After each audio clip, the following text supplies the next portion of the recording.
После отвореното писмо од еден родител на дете со церебрална парализа, кој што го објавија неколку медиуми и портали, како Министерство веднаш интервениравме, побарав средба да остварам со господјата, само што заврши средбата, разговаравме во однос на нејзините забелешки кои што беа наведени во писмото. Разговаравме исто така и за проектите кои што ги реализира Министерството за труд и социјална политика за поголема поддршка на родителите на деца со пречки во развојот. Ние уште кога го видовме писмото, интервениравме, го лоциравме предметот. Жената денес го доби решението за остварување на парично право на помош и нега од трето лице од повисок обем, без потреба од повторна обнова на документацијата, односно трајно парично право кое што ќе го остварува за своето дете кое што е со церебрална парализа од околу 4300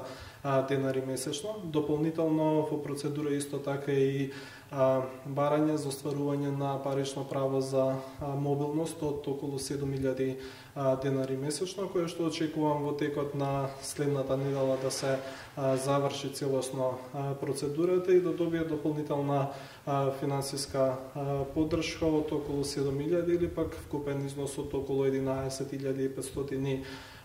денари. Исто така разговаравме во однос на забелешките кои што ги имаше за системот за остварување на овие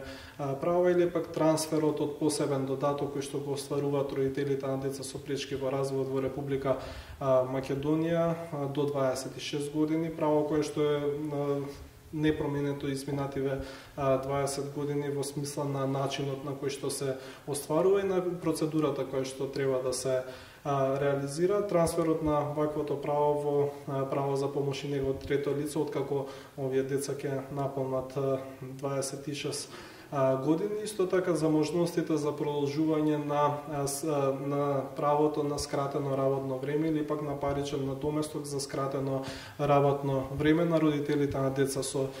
пречки во развојот. Именно досега го остваруваат сите родители на децата со пречки во развојот право на паричен надоместок од околу 4800 денари за скратено работно време за децата до 26 години. Ние и во комуникација со неколку здружени и национални сојузи имаат барање да се продолжи време траењето, односно офатот на родителите кои што имаат и постари деца со пречки во развојот. Веќе го анализираме, го разработуваме како постапка и очекувам во наредниот период да доставиме предлог до владата на Република Македонија и некаде во 2016 година да се реализира ваквата можност. Останатите забелешки во однос на системското остварување на правото на посебен додаток или негова трансформација во помош и нега од трето лице, исто така ќе бидат земени во предвид. Се договоривме, бидејќи господјата спомена дека има одредена неформална група на родители на деца со пречки во развојот, со кои што комуницираат преку Facebook и останати портали, да организираме една средба со сите родители кои што сакаат да остварат средба со представници на Министерството за труд и социјална политика со цел да ги слушнеме нивните потреби, нивните барања и предлози и да ги земеме во предвид при реализацијата на програмата за работа на Министерството и на владата на Република Македонија за наредниот временски период. Сето она што можеме да го реализираме и да го направиме покрај бројните проекти кои што во моментот ги реализираме и покрај зголемувањето на паричните права кои што ги реализиравме оваа година со оглед на фактот дека посебниот додаток го зголемивме за примателите на социјална и постојана парична помош. Сите родители кои што се корисници на социјална или постојана парична помош, а се родители на деца со пречки во развојот, добија зголемување од 25%. Минатата година направивме зголемување за самохраните родители на деца со пречки пречки во развојот го зголемивме ова парично право за 50%. Позитивната страна е кај повозрастните, оние кои што се на 26 години, а се со пречки во развојот, покрај тоа што оние деца кои што се со церебрална парализа, бидејќи истите и се движат со помош на инвалидска количка, им следува и додаток за мобилност, право кое што го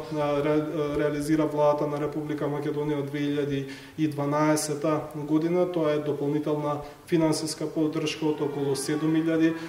денари, покрај зголемувањето на бројот на дневни центри за децата и лицата со пречки во развојот и воведувањето на новиот начин на категоризација на децата со пречки во развојот, да ги разгледаме и останатите предлози кои што ги имат и верувам дека ќе произлезат конструктивни предлози и проекти кои што понатаму Министерството за труд и социјална политика ќе ги реализираме. Ми представуваше задоволство што остварив средба со господјата, што им помогнавме да се забрзаат процедурите, веќе да го остварат правото на помош и нега од трето лице, а понатаму да ги остварат и останатите права и да им помогнеме и во понатамошните потреби кои што ќе ги имат, меѓутоа и најбитно да ги слушнеме забелешките кои што ги имаат и да изнајдеме системски решенија кои што во иднина ќе ги реализираме.